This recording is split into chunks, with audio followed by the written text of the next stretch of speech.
Hello YouTube, bienvenue parmi nous pour cette nouvelle émission de Light Up. Hello à vous les filles. Hello. Ça va? Ça va. Je suis hyper contente de vous retrouver et je vous propose un sujet qui, je pense, concerne la plupart d'entre nous. Il s'agit des déceptions amicales. Entre guillemets, comment s'en remettre? Si c'est possible de s'en remettre. On va en discuter. Pour commencer, je vous propose un petit jeu. Je vais vous poser quelques questions. Je vous demande de lever la main si vous êtes concerné, mais de le faire en gardant les yeux fermés. Au moment où je vous dirai d'ouvrir les yeux, vous les ouvrirez et vous pourrez constater les réponses des unes et des autres. Alors, première question. Déjà oui, fermez les yeux. Première question. Avez-vous déjà vécu une déception amicale? Ouvrez les yeux. Ok. Avec moi aussi, hein. Ça mérite d'être clair. Super. Fermez les yeux de nouveau. Lors de cette déception amicale, considérez-vous comme une victime de ce qui s'est passé ou pas?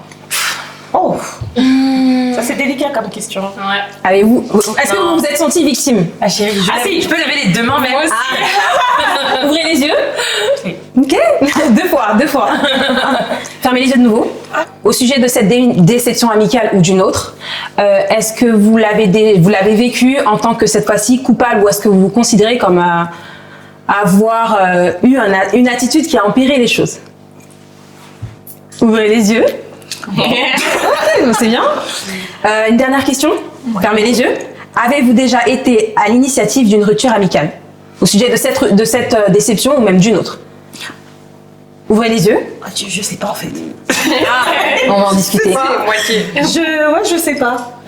Ok, donc pour rentrer dans le vif du sujet, j'aimerais tout d'abord aborder le point ou la notion de limite. Est-ce que vous aviez des limites que vous demandiez à votre ami de ne pas dépasser ou que vous considérez comme sacrées et qu'on ne doit pas dépasser pour qu'une amitié puisse perdurer? Moi, j'aimerais dire que justement, le manque de limites, on a vraiment du mal, je trouve, à poser des limites.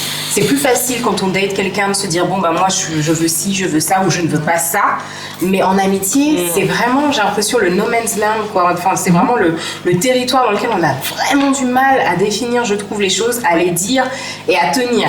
Moi, je sais que mon problème, et ce qui a fait aussi que j'ai contribué à beaucoup de déceptions amicales que je me suis de manière implicite infligée, c'est le manque de limites que j'imposais à l'autre, en fait. Okay. Et le problème, c'est que je me rendais compte que c'était une limite pour moi quand c'était déjà bien dépassé. Mais après, même avec certaines personnes, même quand tu le précises, il y en a toujours qui veulent aller outre, passer outre. Donc moi, je dirais vraiment déjà, juste le respect, c'est vraiment une limite...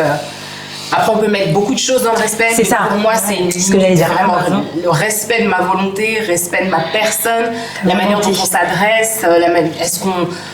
Voilà, moi le respect ce serait vraiment quelque chose, c'est un deal breaker aujourd'hui. Donc par exemple, si j'essaie d'interpréter ce que tu me dis, ta limite c'est le respect. Si je suis amie avec toi et que par exemple j'utilise des mots grossiers, on va dire des gros mots, parce que je sais qu'il y a des amis qui se lancent des petits mots comme ça, pour eux c'est pas une limite. Mais est-ce que pour toi justement, pour moi, c'en est une. Voilà, pour moi c'est clair. C'est clair, ouais. Tu vas briser vraiment ou est-ce que ça va être un premier signal en mode... Ce sera déjà un premier signal de... Ouais. Si j'ai déjà dit en plus de ça que vraiment le respect pour moi c'est très important et que c'est quelque chose qui continue de se présenter plusieurs fois, déjà je note et puis après je commence à m'ajuster. Mais après moi par exemple par rapport aux limites, moi-même je pense que j'en ai franchi certaines, tu vois. J'ai tendance à être une personnalité assez, je pense, envahissante et je pense... C'est-à-dire, alors, on va prendre le temps un peu de décortiquer les choses. C'est-à-dire, moi je veux tout savoir. Comment ça, envahissant? Donne-moi un petit exemple. Et ben, je pense que chez elle, j'ai peut-être franchi cette limite-là de penser que c'était comme avant, de penser que voilà, on allait se voir comme avant, etc. Mais moi, avant ça, j'avais eu des petits manques de respect qui m'avaient fait dire, là, elle commence à venir sur mes limites à moi, de dire stop. Même par rapport à ça, j'ai pas su le dire en fait sur le coup. Il avait vraiment fallu un épisode pour que ce soit brisé en fait, parce que j'avais du mal à lui dire franchement ce que je pensais. Et je pense que ça, dans les amitiés, j'ai assez peur du conflit, tu vois, de la confrontation. On en revient à ce que Sarah disait, le fait que les limites elles sont pas forcément exposées. Ouais. et qu'on n'ose pas forcément dire. Non. Et que ça change en fonction des étapes de ta vie. Par exemple, je pense que quand tu es célibataire, t'as pas les mêmes limites que quand tu vas te mettre en couple. Et pareil, quand tu vas devenir mère de famille ou te marier, tu n'auras pas les mêmes limites en fait. Tu vois, tu peux plus être dans la même relation fusionnelle que tu étais. Il y a certaines amies qui l'acceptent pas et qui pour moi... Oh oui, ça, c'est vrai. On aurait tendance à croire que oui, ça s'entend et c'est du sens commun en fait. C'est évident de se dire que les choses changent parce que par exemple tu deviens maman, mais il y a certaines amitiés, je trouve, il y a un côté un peu possessif qui fait que même le fait d'entendre l'enfant ou ce genre de choses, ça devient un peu... Ce qui est délicat aussi, moi je trouve, dans les limites, c'est que beaucoup d'amitiés, il ne faut pas oublier qu'on les a aussi jeunes. Et souvent, jeune, on ne connaît pas ses propres limites. Donc, c'est difficile de fixer quelque chose qu'on ne maîtrise pas, je trouve, soi-même, en fait, réellement. Là, avec du temps, de la maturité, et je pense aussi avec des déceptions, quand tu analyses, tu prends le temps de te dire, bon, il y a peut-être ça qui ne marchait pas, là, j'ai trop laissé, là, j'ai pas été assez ferme, ou alors là, j'ai peut-être trop poussé, comme tu l'as dit moi-même. Mais je me dis, on a pour beaucoup des amitiés qui viennent soit à l'adolescence, soit à l'âge jeune adulte, et franchement, on se cherche soi-même. Donc, c'est vrai que parfois, on trouve une dynamique avec des personnes qui, avec le temps, on se dit, bah, cette dynamique, au final, elle ne nous correspond pas. Mais quand on commence à se dire, ok, on va fixer des limites, mais en fait, t'es déjà dans une relation hors limite. Donc, c'est très compliqué, en fait, de revenir. Souvent, maintenant, voilà, les limites, elles ont déjà été franchies, donc c'est compliqué de revenir, en fait, à des limites saines. Et c'est souvent inacceptable pour l'autre. Ah oui, mais Ça je sais même pas si réellement on peut au final toujours l'en blâmer. Parce que c'est ce qu'on disait sur la part aussi de responsabilité commune, c'est-à-dire que à partir du moment, moi si je laisse une porte ouverte, que la personne est habituée à y rentrer, est-ce que je vais l'engueuler parce qu'elle est rentrée ou me dire peut-être que j'aurais dû fermer la porte? On est d'accord. En fait, il y a quand même, tu vois, une part de responsabilité où je me dis, cette personne qui est tout le temps habituée, maintenant tu vas lui dire non, tu vas sonner en bas, je vais t'ouvrir à l'interphone et puis après tu vas frapper à la porte. Et si j'ai envie de t'ouvrir, tu rentres, ou alors je peux ouvrir la porte et te parler à la porte. Ne même pas te laisser rentrer chez moi parce que j'ai pas envie aujourd'hui. Et en fait, la personne comprend plus rien. Va se dire, t'as changé, qu'est-ce qui t'arrive, pourquoi, machin. En soi, elle n'a pas tort. Le problème, c'est que ce changement est mal accepté alors qu'il est nécessaire. Et mal exprimé aussi. Souvent, c'est très blessant pour les deux, en fait, parce que il y a cette maladresse, on sait pas comment le dire, on sait pas comment dire, bah voilà, il y a ça qui a changé, et en même temps, on se raccroche à ce qu'on avait avant, en se disant, mais non, en fait... Et souvent, je trouve qu'il y a, à chaque étape de notre vie, justement, dans les grands changements de notre vie, souvent, il y a des cassures, des brisures par rapport à certaines amitiés, justement, où on va cesser le truc. Et puis, je trouve aussi, c'est blanc ou noir, c'est-à-dire que c'est tout ou rien. Soit ça se termine mal, soit ça continue bien, en fait. Mais il y a très peu de juste milieu. Enfin, en tout cas, moi, ça me... De réajustement profond qui continue de fonctionner derrière. Voilà, c'est plus compliqué, en fait, je trouve. Du coup, Cassandra, j'aurais deux questions pour toi. Déjà, est-ce que toi, à titre personnel, tu as des limites auxquelles tu demandes à tes amis de ne pas franchir? Et deuxième question, est-ce que tu rejoins Agnès en disant que c'est peut-être la peur du conflit qui empêche les gens d'exprimer leurs limites? Alors oui, j'ai des limites aujourd'hui. Mais non, mais ça fait rire, mais parce qu'avant j'en avais pas, par exemple, tu vois. Aujourd'hui j'en ai, je peux les nommer, je peux les identifier et mettre des mots dessus. Mais avant j'en avais pas. Et je pense un petit peu comme disait plutôt Sarah, c'est parce qu'en fait aujourd'hui quand tu dates un gars, tu te dis direct ça c'est mort, ça il y a un réflexe. Mais quand tu t'es plus jeune et que t'as des amis, c'est juste on s'entend bien, le feeling, on a les mêmes goûts pour la vie, et puis go. Et en fait on s'est jamais posé la question de qu'est-ce qui était trop too much pour toi ou pour moi, tu vois. Mais oui, j'ai eu des déceptions amicales, mais pour le coup plus jeune. Tu vois, là, quand tu as parlé, j'essayais de réfléchir. Et aujourd'hui, j'en ai pas eu. Mais aussi, c'est peut-être parce que je pense que mes attentes aussi ont diminué. Avant, je pense aussi que j'ai été... et là, tu vois, je réfléchis, je pense que j'ai été aussi très déçue. Parce que j'étais trop permissive, et je passais aussi peut-être trop d'attentes aussi en les gens, tu vois. D'accord. Des fois, tu mets aussi un peu trop d'attentes, un poids tellement énorme sur les gens, comme s'ils devaient combler quelque chose en toi. Mais en fait, les gens, ils sont faillibles et c'est normal. On va revenir sur la notion d'attente. garde tes paroles bien dessous. Mais non, mais c'est génial, justement, ça prouve que ça a du sens de parler de limites. Si on parle de limites, on parle aussi d'attente. Forcément, l'un ne va pas sans l'autre. Est-ce qu'après la rupture de cette amitié, vous êtes passé par une phase de remise en question personnelle? Parce que je sais que lorsqu'on sort du conflit avec quelqu'un, énorme, c'est facile. C'est facile. Revenir, je suis déjà fatiguée, tu vois.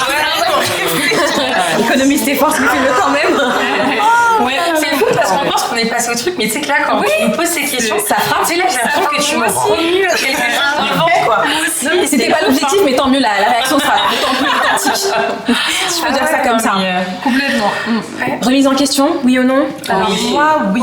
Ah oui. Alors, ce qui est particulier, alors moi déjà, je pense que c'est dans ma personnalité, de remise en question constante. C'est-à-dire que dès que quelque chose va se passer, je vais me dire est-ce que je l'ai bien fait, est-ce que je l'ai mal fait, est-ce que j'ai dit ce qu'il fallait. Je suis le genre de personne après une dispute qui va réanalyser la dispute. Et c'est vrai que franchement, moi j'ai eu une déception amicale où j'ai mis 2 ans et demi, 3 ans à m'en remettre. C'est-à-dire que je n'ai même pas eu de déception amoureuse où j'ai mis autant de temps à m'en remettre. Pour vous dire l'impact d'une déception amicale, j'ai mis 2-3 ans, je pense, à pardonner l'autre, mais à me pardonner moi-même. Parce que justement, dans cette remise en question, moi, ça a été une des vraies difficultés parce qu'en fait, j'étais mal dans la relation parce que je trouvais que beaucoup de limites avaient été franchies, mais j'étais consciente que je n'avais posé aucune limite. Donc en fait, c'est très compliqué parce que ça crée un langage de sourd. Tu reproches des choses à l'autre qui va te dire mais attends, il y a 2 semaines, c'était pas un problème. Là, soudainement, tu t'es levé, c'est devenu un problème.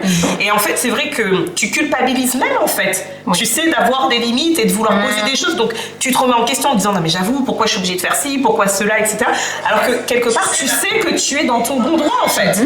Et que tu as complètement raison en fait de fixer parce que c'est ton besoin à ce moment-là.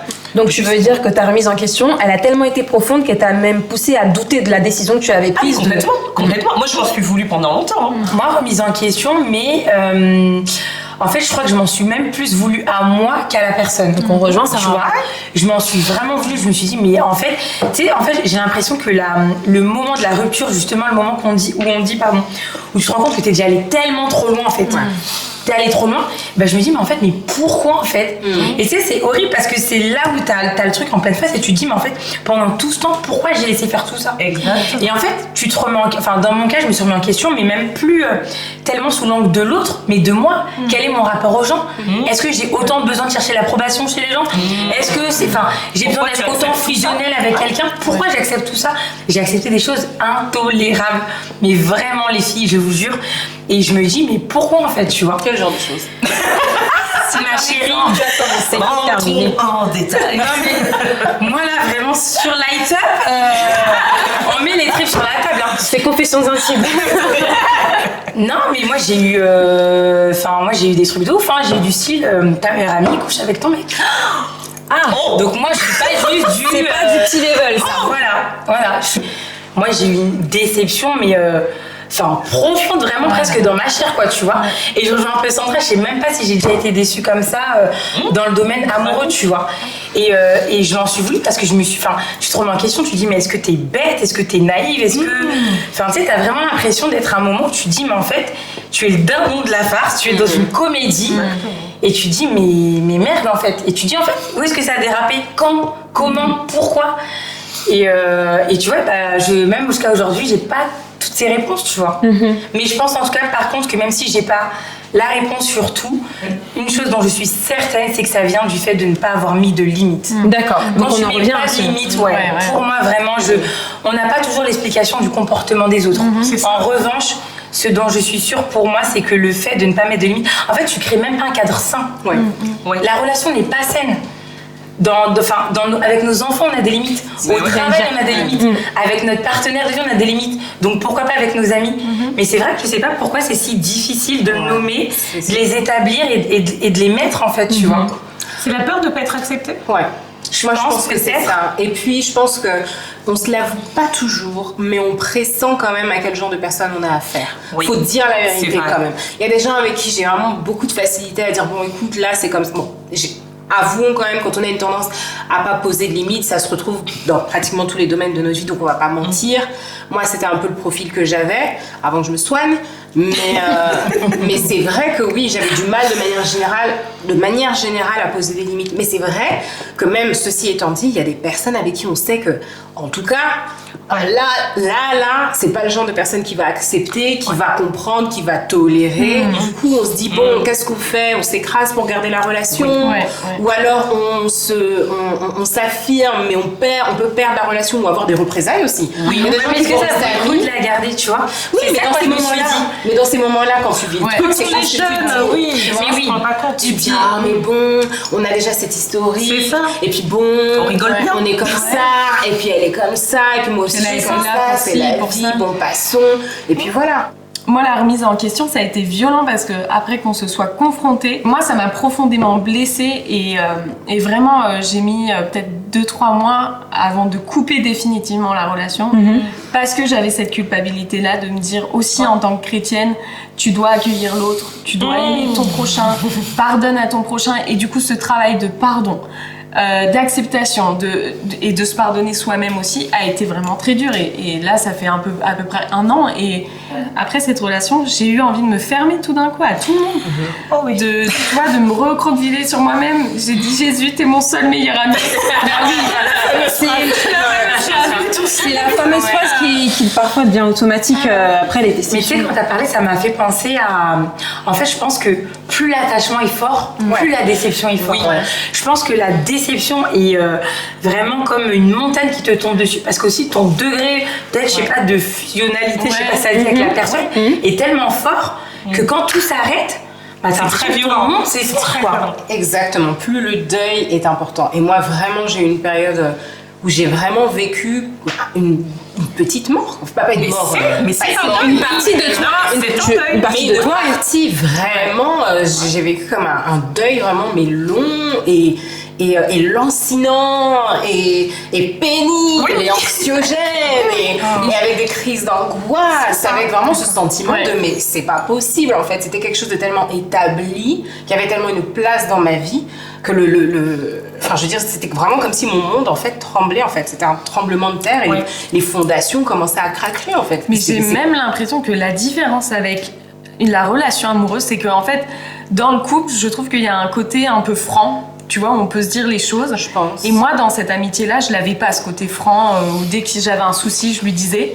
Et en fait, quand elle m'a tout balancé et que moi, je lui ai tout balancé, ça m'a fait tellement mal de tout prendre dans la figure, en fait, de voir son vrai visage aussi et de découvrir une face d'elle où dans le couple, tu dis, tu peux accepter les mauvais côtés de la personne, mais dans l'amitié, j'étais pas prête, moi, à accepter les mauvais. Enfin, tu vois, il y avait ce côté un peu, on est amis. Alors c'est peut-être un peu pour le meilleur et pour le meilleur. Pour le meilleur. Un peu ça, tu vois. Genre pour moi l'amitié c'était plus en mode ça me permet de me divertir. À quel endroit je place la personne? Est-ce que c'est juste une amie pour boire un verre et rigoler, ou est-ce que c'est une amie avec laquelle vraiment je vais aller dans des trucs où je peux être honnête avec elle et lui dire certaines choses, lui dire certaines vérités, lui dire qu'elle m'a blessée à tel moment, etc. quoi. Ça me parle ce que tu dis sur les deux visages. Et je pense que souvent quand les amitiés vont mal, c'est les moments, tu sais, t'as l'impression que tout te revient. T'as l'impression de reprendre une mémoire, tu sais, parce que souvent quand on aime, on laisse passer aussi beaucoup de choses. Quand on parlait de trucs de limite, des fois tu as vu des comportements bizarres, tu dis mais bon, faut pas chercher la petite bête. T'as vu parfois des paroles qui étaient mal placées, tu dis bon, elle était mal lunée aujourd'hui, elle a eu une mauvaise journée. En fait, t'as beaucoup excusé la personne. Voilà. Et souvent, quand tu rentres justement dans une phase un peu de fin d'amitié, c'est là où on est un peu dans le bas les masques. Hein. Le bal est terminé, tu vois, les masques tombent. Et souvent, t'aimes pas ce que tu vois. En fait, et moi je sais que j'ai eu aussi cette impression où quelque part, quand l'amitié s'est terminée, j'ai repensé, tu sais, aux 5 années d'amitié et à tous les trucs que j'avais pas vus, que j'avais excusés. Et en fait, je me suis dit, mais en fait, tout était là. Je pense qu'il faut pas oublier, pour beaucoup d'entre nous, on a connu l'amour à travers l'amitié avant de connaître l'amour à travers le couple. Oui. Donc c'est vrai que l'amitié, souvent, c'est aussi plus ancré en nous depuis des années. En fait, il y a des gens qui ont des amis d'enfance, etc. T'as rarement plutôt un copain d'enfance, un mari d'enfance, tu vois. Mais les amitiés, on a connu ça très jeune, on s'est liés, et c'est nous contre le monde, quoi. Tu vois, c'est des choses assez fortes. Donc pour moi, c'est normal parfois que ça t'impacte plus. Parce que moi, ces amitiés, c'est pas que des amitiés pour aller boire des verres et tout, tu vois. C'est vraiment, c'est des amitiés que j'ai appelées des fraternités, tu vois. Tu rentres vraiment dans quelque chose où c'est un frère, c'est une sœur pour toi, où on s'est vu dans nos moments les plus flagadas, si je puis dire, on s'est vu dans nos moments les plus hype. Et tu te dis, quand tu vois notre visage, ça peut être d'une violence inouïe. Où tu te dis, moi je sais qu'à ce moment-là, un peu comme toi, j'ai eu l'impression, déjà je me suis sentie utilisée. T'as l'impression un peu de t'être inventé une vie, tu sais, d'avoir vécu un truc avec quelqu'un, mais qui n'était pas réellement la personne qu'elle te montrait qu'elle était. Donc ça, c'est très violent aussi, parce que tu remets en question ça, c'est tout violent. un tas de trucs en te disant, bah attends, en fait, quand elle m'a dit ça, mais c'est qu'elle pensait ça, mais quand il s'est passé ci, c'est qu'il y avait ça. Donc tu sais, tu rentres dans un monde de paranoïa. Hein. Dans mon cas, je l'ai excusée de tout. J'ai vraiment montré que j'étais là pour elle. Mais aujourd'hui, je me dis, dans quel moment elle a vraiment été là pour moi, je ne sais pas. Mais c'est après coup, Après coup, de me dire, en fait, c'est plus elle qui avait besoin de moi que moi qui avais besoin d'elle dans ma vie. Et elle me faisait croire le contraire. Mais c'est ça, désolée, mais ça c'est un truc de ouf. Parce que souvent, en fait, tu penses que toi tu as besoin de l'autre, et en fait, quand tu as ce swift, où tu t'aperçois en fait que, comme dit Sandra, les masques tombent, tu te rends compte en fait que tu as été juste dans une servitude. Tu as eu une vie de servitude au profit de l'autre. Enfin, tu sais, t'as l'impression d'être une marionnette en fait. Ouais, c'est ça. Tu gestes le moins ce que tu voulais. Mais oui, on s'est clairement, tu vois, ni plus ni moins. Et c'est super violent. mais ce que tu dis justement sur le fait de pardonner, moi j'ai eu le même cas. Quand tu rencontres des personnes qui parfois ont eu des parcours difficiles, tu t'attaches. Oui. Et tu sais, t'as envie quelque part d'être un peu un baume aussi de pour eux, tu vois. Et peut-être, c'est peut-être aussi un syndrome de l'infirmière. Exactement. Où tu te dis, tu veux aussi. Et en fait, c'est très malsain. Oui. Au final, toute cette expérience et l'échec triste de la fin ne fait que te prouver que ton sentiment dès le départ était vrai. Et que vous n'aviez peut-être pas les mêmes valeurs, donc pas les mêmes limites aussi. Mais tu vois ce que tu dis sur le fait de choisir, ça me fait penser au fait que visiblement on a tout un peu en commun le fait d'avoir des déceptions dans la jeunesse. Et du coup moi je rapporte aussi au fait que dans la jeunesse tu choisis pas vraiment tes amis. Souvent tes amis sont tes amis parce que on est dans le même cursus, on habite après à côté de la même école, on a les mêmes groupes. Mais c'est pas un vrai choix, je trouve, comme aujourd'hui, tu vois, si je vais choisir vraiment consciemment qu'est-ce que je veux comme ami dans ma vie, je ferais pas du tout les mêmes choix, je me poserais des questions que même peut-être avant je me posais même pas du tout, tu vois. Et je pense aussi que ça vient de là. Des fois, moi plus jeune, j'ai marché avec des gens avec qui aujourd'hui je me dis, mais qu'est-ce que j'ai fait? Non mais en vrai de vrai, où allait-on? Qu'est-ce qui m'a pris? Où étais-je? Jésus, où étais-tu? Mais vraiment, et je crois qu'il me sursurait déjà l'oreille, tu vois. Mais je pense aussi que le fait de faire des non-choix, tu vois, ben t'as des gens où on s'entend bien sur les trucs de surface, mais si on va en profondeur, c'est ça. On s'aperçoit que ça marche pas du tout. Tout à l'heure, Cassie, t'as avancé, tu as parlé justement du fait d'avoir des attentes. Comment est-ce qu'on fait dans une amitié pour ne pas avoir trop d'attentes? Ou peut-être pas assez? Moi, j'ai vraiment été... après, je sais pas, peut-être j'ai été trop hypée par les films, les séries. Pour moi, ta copine, c'est la go que t'appelles à 3h du matin quand tu vas pas et qui débarque direct. C'est la famille que tu choisis, mais qui t'aime inconditionnellement. Mais même avant ça, quand tu regardais un peu les séries, un peu US et tout, ta copine, c'est la go, on s'habille comment demain pour aller à l'école, tu sais, on est comme si on est partenaire de destinée, quoi. Ouais, Olivier, vous avez mais tu sais, t'as dans l'idée que... Non, mais c'est horrible parce qu'aujourd'hui, avec ma maturité, ma conscience et tout, je suis éclairée sur le fait que mon mari sera mon partenaire de vie. Mais avant, dans ce qu'on véhiculait, c'était limite... Ton gars passe, il vient, il part, mais ta copine sera toujours là. Elle vient manger de la glace avec toi. C'est ce qu'on véhiculait. Ta copine sera là, et puis elle avait déjà vu venir le truc, machin et tout, tu vois. Mais ouais, moi je te le dis, j'avais une liste d'attentes, mais et peut-être trop, justement. C'est là où tu rentres dans le truc où c'est les mauvais vases communicants. Quand t'as pas de limites, tu as tendance, j'ai l'impression, à avoir beaucoup d'attentes. Attendre plus. Peut-être. Quand tu as des limites, tu es plus conscient, t'es plus équilibré, t'es plus conscient des limites de l'autre personne, de tes limites à toi. Tu sais que tu vas pas être tout l'alpha et l'oméga d'une autre personne. Tu n'attends pas qu'elle soit le tien non plus. Et donc du coup, tu cadres la relation de telle manière à ce que déjà d'une, tu la fasses pas déborder, mais qu'en même temps tes attentes ne soient pas non plus démesurées. Je pense que c'est un peu l'immaturité qu'on peut retrouver dans nos anciennes amitiés, quels que soient les âges auxquels on les a eus. C'est le fait d'avoir des attentes genre c'est ma bête en tout cas. Et d'être déçu si elle le fait pas en fait. C'est de là que le reproche, de te dire t'as des attentes et en fait si elle t'écrit pas tous les jours ou si elle t'écrit pas pendant 5 semaines, bah tu vas te dire bonjour l'amitié. Quoi. Après, il faut faire gaffe aussi entre trop d'attentes et dépendance affective. Hein. Oui. Parce que tu as aussi des amitiés, je pense, parfois qui viennent malsaines, parce que c'est une forme de dépendance affective. C'est même plus de l'amitié. La personne te tient, c'est vraiment, tu vois, faut tout faire pour elle. La bouée de sauvetage. Ah oui, si t'as pas trouvé les réponses là, tu te manges des réflexions. Mais oui, il y a une forme de manipulation aussi derrière. Donc, il faut faire gaffe, parce que je pense que quand on est jeune, on tombe plus facilement aussi dans une forme de dépendance affective que réellement vraiment une amitié. Alors que, comme disait Sarah, avec de la maturité, je pense que c'est aussi une question de maturité. C'est pour ça que c'est des étapes de tous les cas, je pense, obligatoires à passer pour vivre des remises en question et se poser aussi la question, je suis comment et qu'est-ce que j'attends moi aujourd'hui aussi d'une amitié. Après, tu peux avoir des attentes, moi ça me choque pas, mais des attentes mesurées en fait, des attentes cadrées comme tu disais. Et avoir aussi une dose, parce que pour moi, sans pardon, t'as pas d'amitié. C'est comme sans pardon, c'est compliqué d'avoir un couple qui dure en fait. Les gens sont faillibles. Peut-être que je sais pas, l'autre jour tu l'as eu au téléphone, elle a pas senti que t'étais pas bien, tu vas pas lui faire la gueule pendant 2 semaines parce qu'elle a pas senti. Peut-être que tu vas juste lui dire, tiens, l'autre fois j'étais pas bien, et qu'elle a pas fait gaffe, elle te dira, bah raconte-moi, qu'est-ce qui se passe. Tu vois. Donc je pense qu'aussi il y a c'est la maturité, mais ça. oui, cette immaturité d'en vouloir tout de suite, tu sais, prendre les gens au cou en mode tu n'as pas fait ci, tu as failli dans ton code amical, alors que on a une vie aussi, des stress, tu vois. Ton attente, c'est peut-être toi qu'elle doit deviner quand tu vas mal.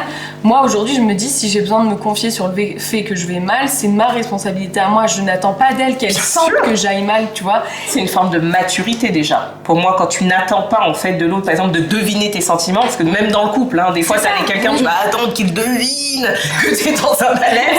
Non, apprenons à nous exprimer. Mais moi, je sais qu'une de mes attentes, par exemple, parce que toi, t'as parlé du respect, moi, je suis totalement d'accord. Pour moi, le respect, c'est une attente innégociable de l'amitié. Le respect aussi de l'intimité. Parce que je trouve, justement, c'est ce que je disais, l'exemple sur la porte ouverte et la personne, bim, qui met un coup, tu sais, dedans comme Chuck Norris et qui rentre chez toi. Tu vois, on se calme, commence par sonner, peut-être je vais venir t'ouvrir, enfin. Mais du coup, ce serait quoi? Pour moi, le respect de l'intimité, ça peut être à plusieurs niveaux. Déjà, ça peut commencer par je confie ce que j'ai envie de confier. C'est tout bête, mais pour moi, c'est déjà une limite en fait. Une personne n'a pas parfois pour moi à te bousculer hors de tes limites. On peut te poser une question, t'as envie de répondre, tu réponds. T'as pas envie de répondre, tu réponds pas. Et t'as déjà des gens, rien que ça les bloque. Oui, c'est vrai. Parce que c'est des gens qui aiment rentrer dans ton intimité, aller fouiller, ouvrir tous tes placards. Tu vois, non mais voilà. Et quand tu ne leur donnes pas des détails un peu croustillants qu'ils peuvent utiliser sur ton amitié, ils sont déjà pas bien, tu vois. Donc moi, je suis très maintenant, je vais donner ce que j'ai envie de donner. Si ça ne te va pas ce que je donne, dommage pour toi. Bien sûr. Donc c'est vrai que il faut aussi trouver un équilibre là-dedans. Parce que moi, j'ai beaucoup vécu de trucs, on m'a beaucoup reproché, tu vas pas donner ça comme détail, ou quand tu donnes des détails, on les utilise contre toi. Donc tu sais, t'as un peu... et je trouve que c'est très malsain comme fonctionnement. D'accord. Donc c'est intéressant que tu parles de laisser le choix, parce qu'au final, ça veut dire que toi, si tu as le droit d'avoir ton intimité, et donc moi, en tant qu'amie, ce que je dois faire, c'est te laisser la liberté de l'avoir, en fait. Te laisser te rendre ta liberté, finalement. Mais l'amour, c'est la liberté. Mais oui, mais oui. Je suis pas là pour obéir à la personne, tu vois, t'as ton propre libre arbitre. Tu peux être, moi je t'écoute en tant qu'ami, tu peux me donner le conseil que tu veux, mais tu dois me laisser le libre arbitre de dire ce conseil pour moi il est pertinent en ce moment, ou alors non. Ou alors parfois même il est pertinent, mais je ne me sens pas aujourd'hui de le suivre. Et ça fera peut-être partie de mes erreurs aussi, tu vois. Mais voilà, j'aime vraiment aujourd'hui être dans une amitié. Et attention, hein, je ne pointe pas spécifiquement une personne, parce que peut-être que moi-même, hein, j'ai aussi, je sais pas, mis une forme de pression, tu sais, à des gens. Mais je me dis, quand tu deviens plus mature, tu te dis, je veux être libre. Je veux prendre mes pleines décisions, je veux les assumer, etc. Et pas avoir quelqu'un qui va dire, tu devrais faire ci, tu devrais faire ça. Si tu fais pas ça, ça veut dire que tu es. Ou que tu n'es pas, tu vois. Donc on te met dans des cases et toi t'es là en mode pression, je me positionne où en fait. Je rebondis sur ce que tu dis à propos de la liberté, sur le fait que là toi tu avais besoin d'être libre, mais c'est aussi le fait de se libérer soi-même. Moi j'étais aussi cette amie, si je dois prendre ma part également dans ce de responsabilité, qui parce qu'elle avait un idéal d'amitié mais tout feu tout flamme, je mettais vraiment mes tripes sur la table, donc je m'attendais à ce que vraiment le double des tripes en face devant soit posé également. Donc c'était déjà une pression que je m'infligeais à être vraiment une amie du tonnerre. Mais du coup, c'est difficile de dire à l'autre, c'est pas que tu tiens des comptes, mais quelque part, je pense quand même, doit y avoir un côté un peu aussi, on tient des comptes. Mais maintenant tu le fais. Tu tiens des comptes et tout, et tu te dis, et tu es d'autant plus blessé quand tu as l'impression que ce que tu donnes n'est pas donné à la hauteur. Après, ça peut être bon dans le sens où tu peux aussi avoir des amitiés où vraiment l'investissement et l'engagement est plus ou moins équitable. Donc du coup, c'est aussi une bonne amitié dans laquelle s'investir. Mais aussi parfois, ça va être aussi un signe pour nous montrer que ça va pas. L'application n'est pas la même. Mais en tout cas, ce que j'ai corrigé de moi-même, c'est que vraiment cette histoire de se mettre une pression et de me mettre en mode non-échec possible n'est pas viable dans une relation amicale. Et aujourd'hui, dans mes amitiés, je les construis différemment. Et cette liberté, je me la suis accordée. Je suis beaucoup plus détendue aujourd'hui. Oui. De me dire, je me mets pas de pression, du coup, je mets pas de pression à lui. Donc dans toutes vos réponses, j'ai trouvé la réponse à ma question concernant les attentes, comment ne pas trop avoir d'attentes. Vous m'avez dit, en fait finalement c'est faire preuve de maturité, donc être assez mature pour laisser à l'autre sa liberté, son espace, être assez mature pour reconnaître que l'autre n'est pas là, n'est pas responsable de mon bonheur. Il peut y contribuer, mais qu'il n'est pas responsable de mon bonheur, c'est-à-dire je suis malade, je me sens pas bien, je vais pas appeler Agnès, ça va deviner que je suis pas bien, etc. C'est faire preuve de maturité. Avec du recul, je peux aussi me dire qu'il y a des moments où j'ai pas été une bonne amie aussi pour plusieurs personnes. Et je pense que ça aussi, c'est important de le dire. On a toujours tendance à voir ce que l'autre ne fait pas, comment l'autre a été mauvais avec nous. Oh là là, j'ai eu plein de déceptions amicales. Mais il y a un moment donné où je me suis dit, Cassandra, t'as engendré combien de déceptions amicales chez les autres, tu vois? Et je sais que de la même manière que j'avais peut-être trop d'attentes, où je me suis un peu fourvoyée dans des relations, peut-être de trop de dépendance affective et tout.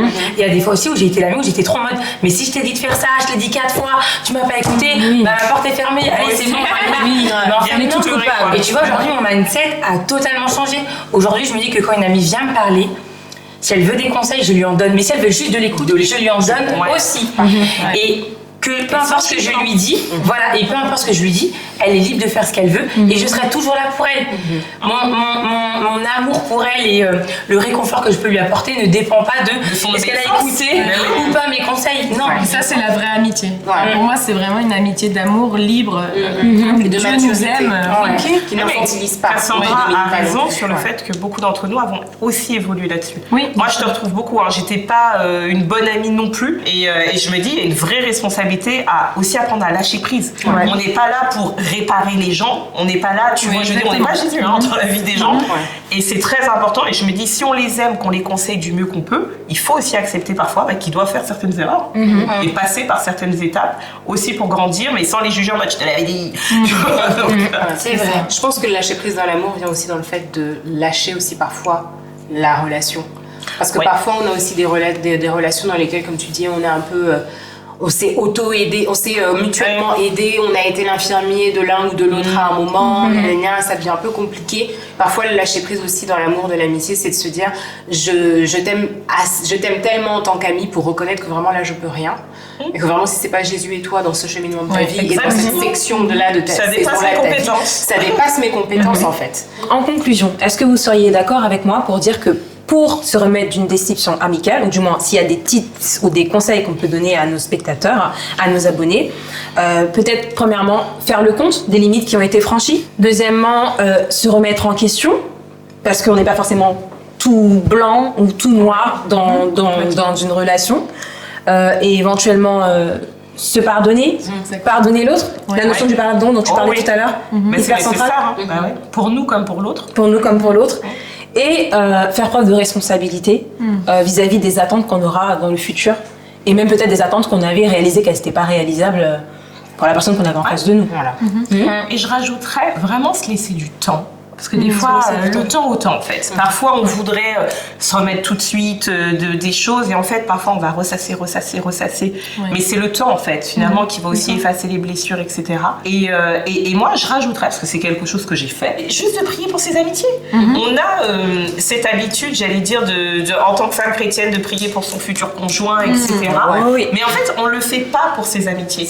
Et je trouve que c'est ça qui est un peu dommage, de vraiment demander de rencontrer des personnes avec des valeurs similaires aux siennes, demander des personnes qui auront bienveillantes, qui vont vraiment nous aimer, parce que je pense que c'est aussi la base d'une amitié, c'est vraiment l'amour et non pas se servir de l'autre ou utiliser l'autre pour quelque raison que ce soit. Donc vraiment des gens qui vont vraiment nous aimer et qui vont pouvoir cheminer avec nous, en fait, qui vont investir en nous comme on a investi en eux. Donc je pense qu'il ne faut pas hésiter et vraiment le Seigneur répond. Et c'est super parce que tu ajoutes une note positive à tout ce qu'on vient de dire. Il y a de l'espoir. Jésus l'a dit, il n'y a pas de plus grand amour que de donner sa vie pour ses amis. Donc il y a possibilité. On en guérit. Il y a possibilité. Et je vais me permettre quand même un petit témoignage, je vais le faire. Moi justement après cette amitié-là, j'ai traversé un peu comme toi, un désert amical aussi, où j'étais en mode vraiment, j'ai mon seul ami, le monde est méchant. Il n'y a que des enfants. Il n'y a que des traîtres. Tout le monde est méchant, etc. Je voyais le mal partout, en fait, parce que t'es juste blessé. Et quand t'es blessé, tu agis comme une personne blessée.